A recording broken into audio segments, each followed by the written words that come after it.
하나님 말씀을 보겠습니다. 하나님 말씀은 구약성경 10편 122편 1절에서 9절 말씀입니다.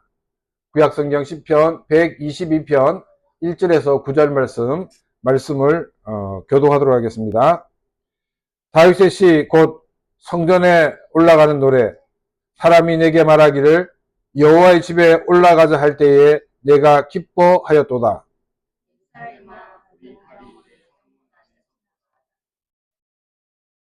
예루살렘아, 너는 잘 짜여진 성읍과 같이 건설되었도다.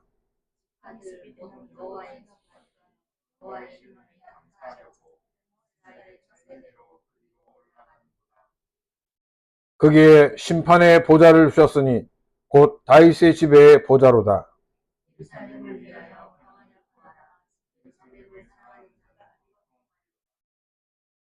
내 성 안에 있는 평안이 있고 내 궁중에는 형통함이 있을지어다.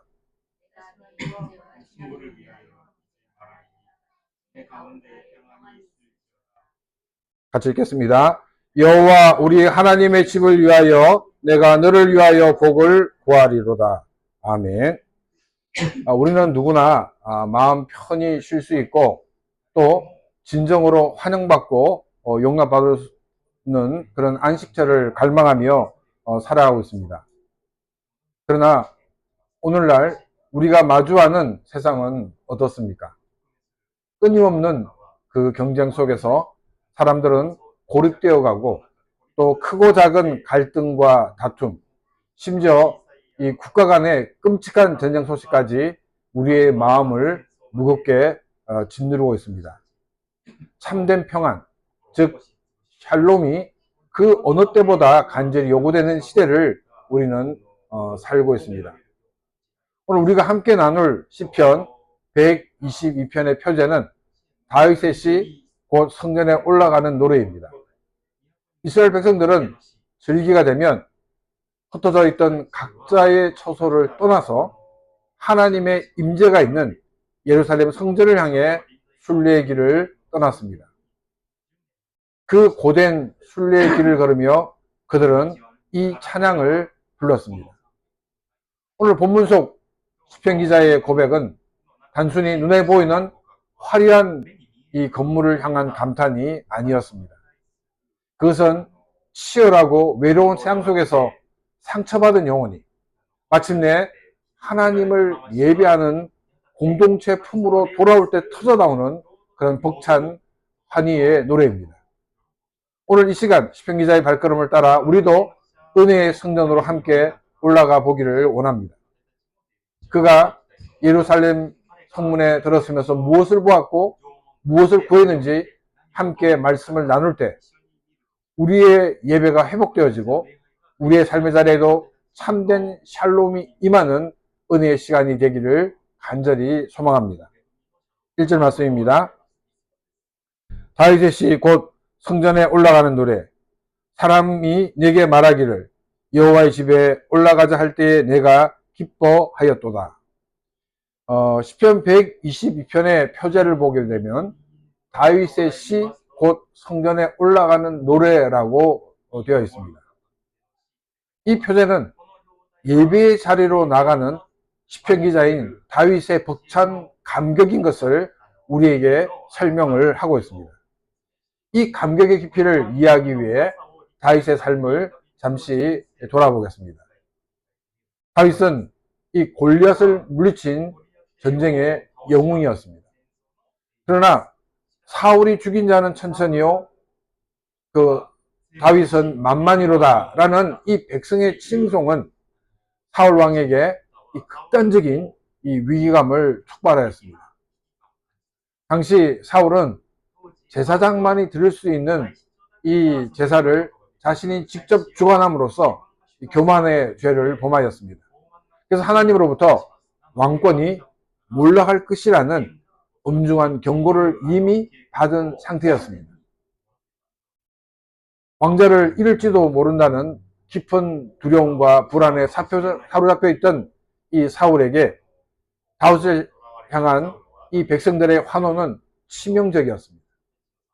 사울은 다윗을 자신의 왕권을 위협하는 정적으로 확신하게 되었고, 그의 노골적인 이 살해 위협은 다윗을 길고 고통스러운 도망자 신세로 내몰았습니다.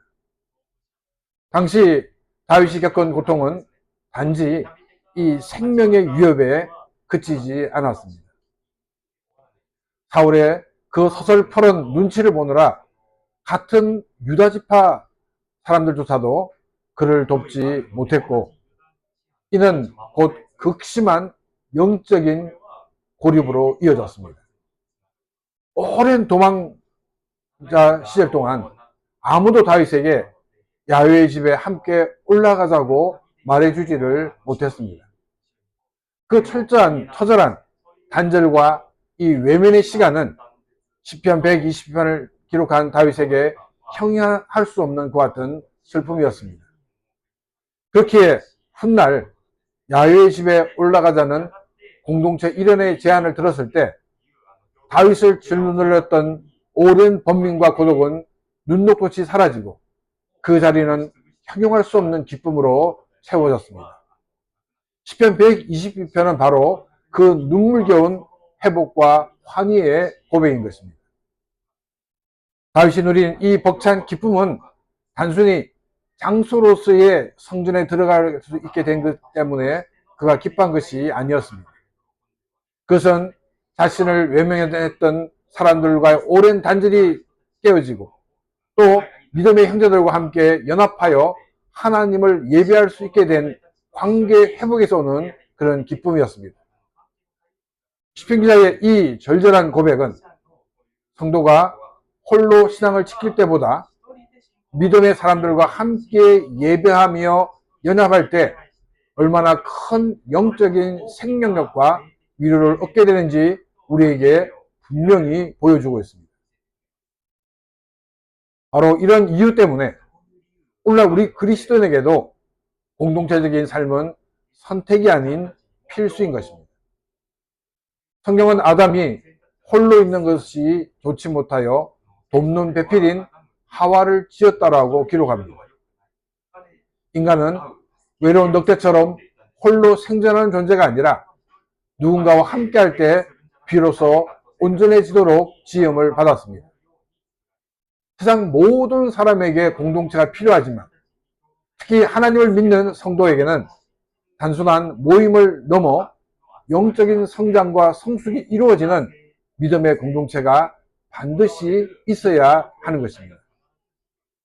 이토록 인간이 공동체를 떠나서는 살 수 없고 그 안에서 성장하게 되어야 되는 가장 큰 뿌리는 우리가 삼위일체 하나님의 형상대로 창조되었기 때문입니다. 성부, 성자, 성령의 하나님은 이 영원전부터 탁월한 그리고 완벽한 사랑의 그 사귐 속에서 존재하였습니다. 이를 신학적으로 하나님의 사회성 혹은 이 관계성이라고 부릅니다. 이처럼 사랑으로 묶인 이 하나님의 형상을 입은 인간 역시 하나님과 나만의 교제만이 아니라 성도와 성도의 온전한 교제가 있는 그런 공동체 안에 있을 때에 진정한 행복을 누리게 되는 것입니다. 그러므로 성도들은 삼일체 하나님의 완벽한 사귐을 닮은 믿음의 공동체 안에 속하여서 함께 예배하며 서로를 섬길 때에 비로소 참된 영적 성장과 성숙을 이룰 수가 있다는 것입니다. 삼일체 하나님은 성부, 성자, 성령 이렇게 세 위격으로 존재하지만은 동일한 영광과 능력, 동일한 위엄을 지닌 이 동질성을 가지고 있습니다. 참된 믿음의 공동체 역시 이러한 삼일체 하나님의 모습을 본받아서 지체들 간에 영적인 그런 동질성을 이룰 때 비로소 건강한 공동체로 세워질 수가 있는 것입니다. 여기서 성도들 간의 동질성이란 것은 단순히 같은 취미나 또 취향을 가져야 한다는 뜻이 아닙니다. 각자 가진 그 같은 성품 안에서 그리스도 안에서 그리스도를 닮은 온전한 모습으로 자라나야 한다는 의미입니다. 이러한 건강한 공동체를 세우기 위해 가장 중요한 것은 믿음이 연약한 지체들을 돌아보아서 그들 역시 성숙한 그리스도인으로 자라나 영적인 동일성을 이루도록 해야 한다는 것입니다.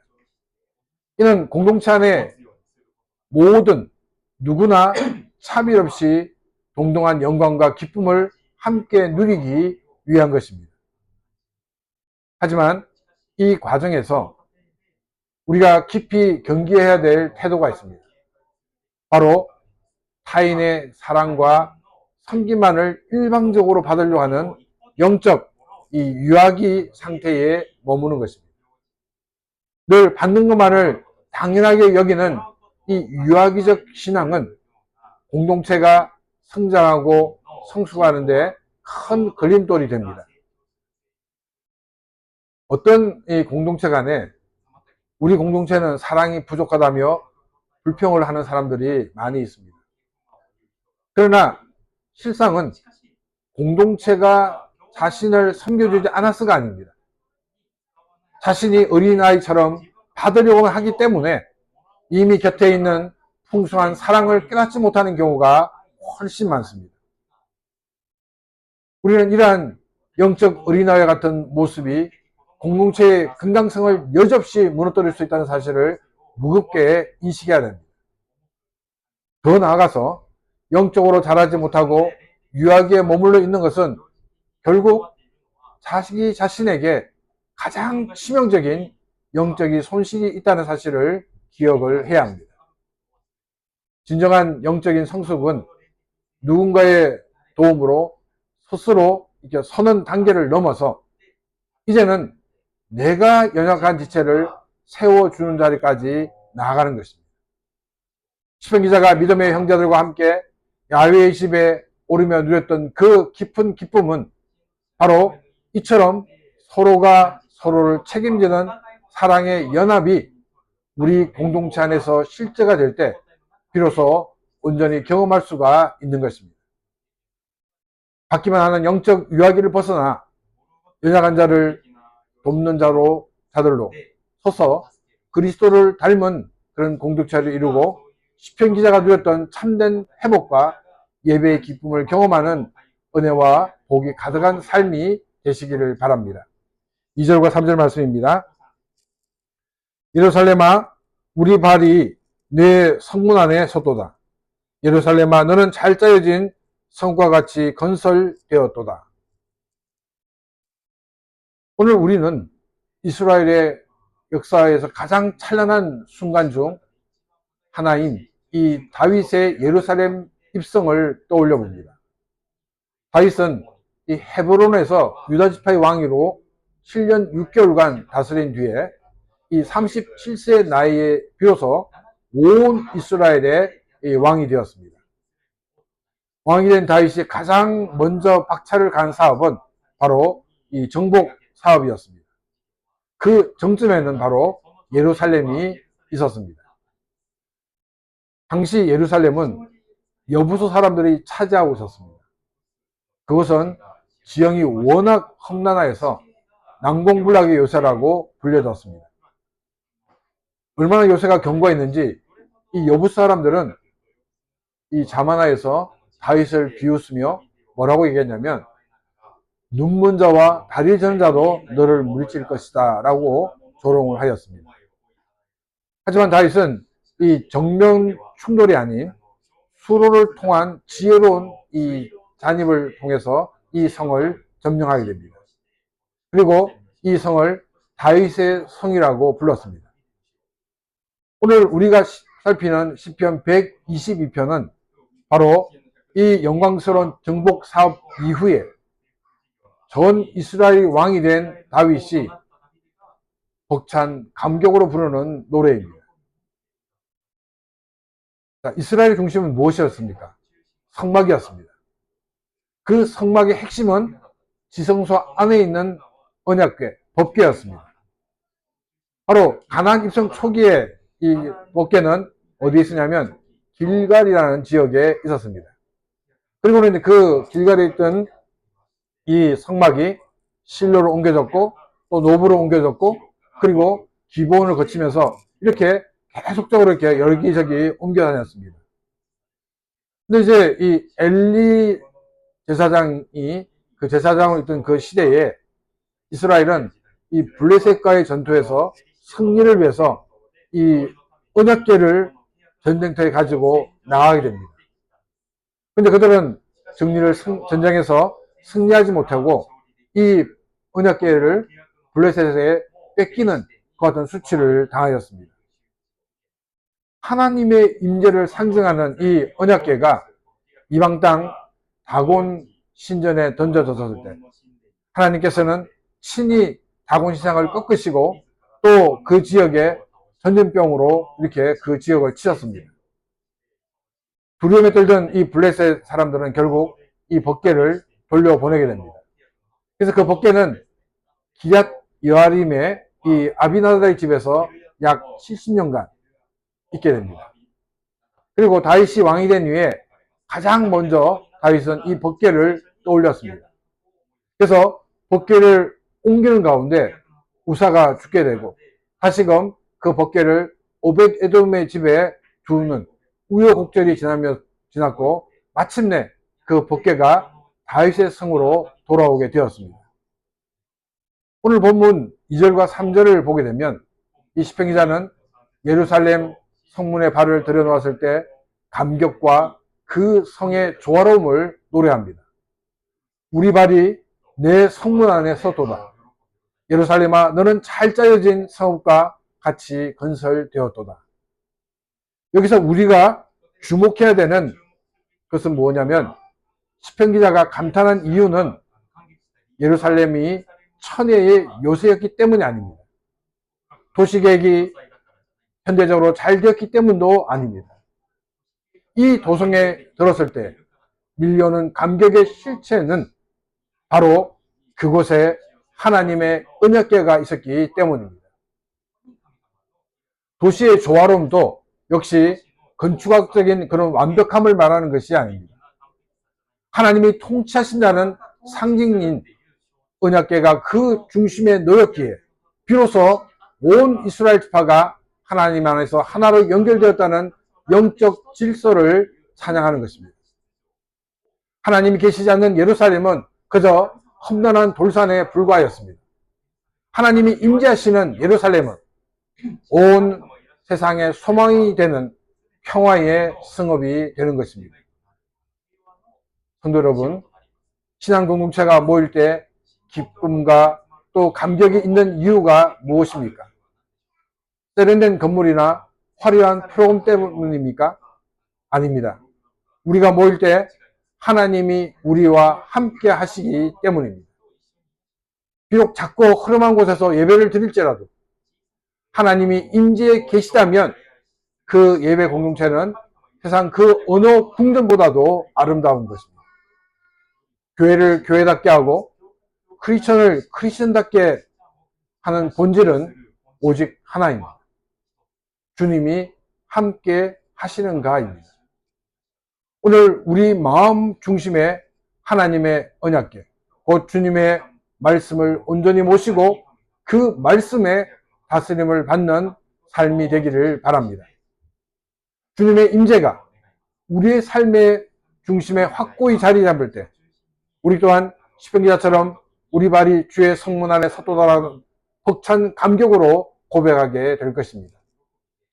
이처럼 날마다 주님과 동행하여 참된 평안과 기쁨을 누리시는 복된 성도님 되시기를 축원합니다.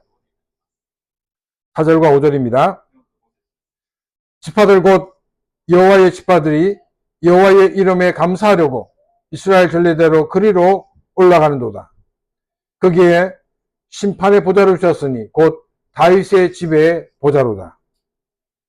세계 여러 곳을 보게 되면 나라와 또 지역마다 각기 이래 다른 이 고유한 특징들을 가지고 있습니다. 때로는 이러한 특성의 차이가 나라와 나라, 또 지역과 지역 간 갈등의 씨앗이 되기도 합니다. 이스라엘에는 12지파가 있었습니다. 근데 이 지파도 지파별로 뚜렷한 특성이 있었습니다. 과거에는 특히 이제 사사시대에는 자기 지파의 자존심을 세우려고 갈등하다가 역사 속에서 사라질 위기를 겪은 지파도 있습니다. 그런데 이렇게 다양한 특성을 가진 지파들이 지금 하나가 되어 예루살렘으로 올라가고 있습니다. 시편 기자는 이들을 향해 야훼의 지파라고 부릅니다. 각기 다른 지파들이 예루살렘에 모이는 이유는 분명합니다.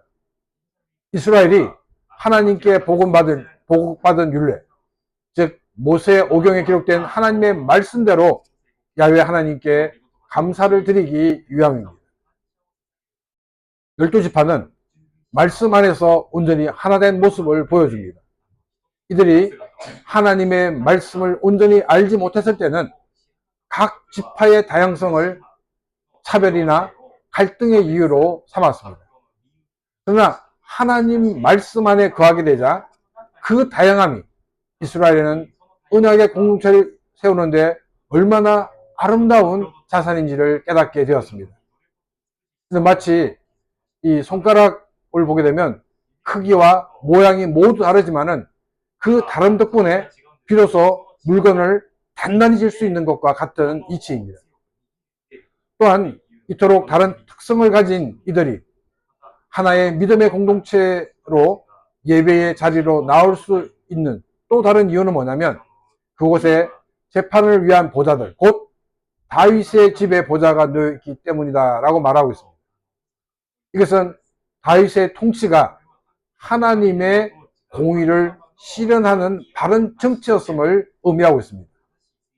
지도자가 하나님의 공의를 세울 때 온 지파는 신뢰를 가지고 공의로운 재판을 받으며 함께 하나님을 예배하러 나올 수가 있었습니다. 우리 주변에도 말끝마다 하나님을 이야기하고 또 성경을 인용하지만 정작 삶 속에서는 공의롭지 못한 모습을 보이는 사람들이 있습니다.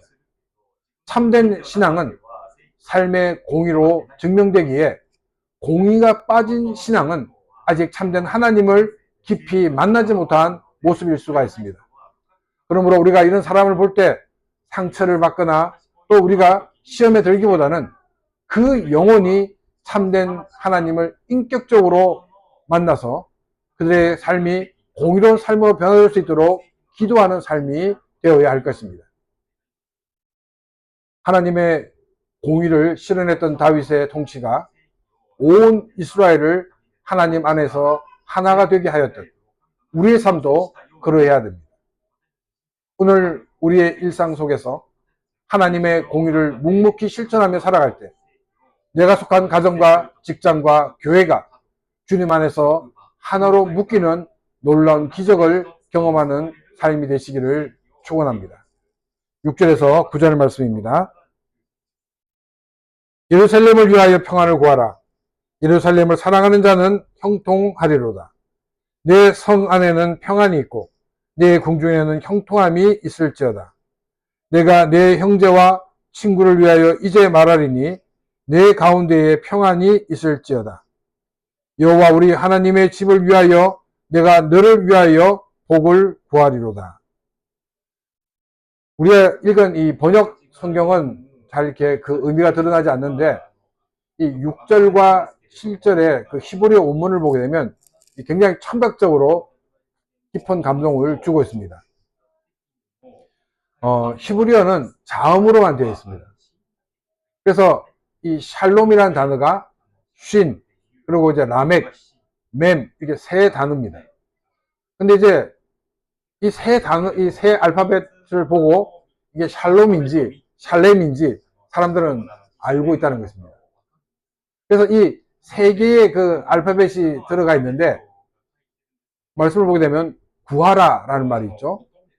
또 평안을 이라는 단어, 그리고 예루살렘, 그리고 형통할 것이다, 그리고 형통이라는 이 단어들이 연이어서 반복되면서 샬롬이라는 이 핵심적인 주제를 강력하게 각인시키고 있습니다. 예루살렘이라는 이 이름의 뜻은 뭐냐면 샬렘의 도시, 즉 평안의 도시입니다. 다윗이 여부수 속으로부터 이 성을 빼앗아 다윗의 성으로 삼았을 때 전쟁이 없는 완전한 평화를 꿈꾸며 이 평화의 도성을 간절히 마음에 품었을 것입니다. 근데 샬렘과 샬롬은 모두 같은 뿔에서 나온 이 평화라는 단어입니다. 성경 읽을 때 샬렘은 이 온전한이라는 그 형용사적인 의미로, 샬롬은 평안이라는 이 명사적인 의미로 그것만 이해해도 오늘 본문을 깊이 이해하는 데 도움이 될 것입니다. 시편 기자는 이 샬렘의 도시에 샬롬을 구하며 이 도성을 사랑하는 자들이 형통하기를 축원하고 있습니다. 또 성벽 안에 샬롬을 구하고 또 도성 안에 궁전들의 형통을 빌고 있습니다.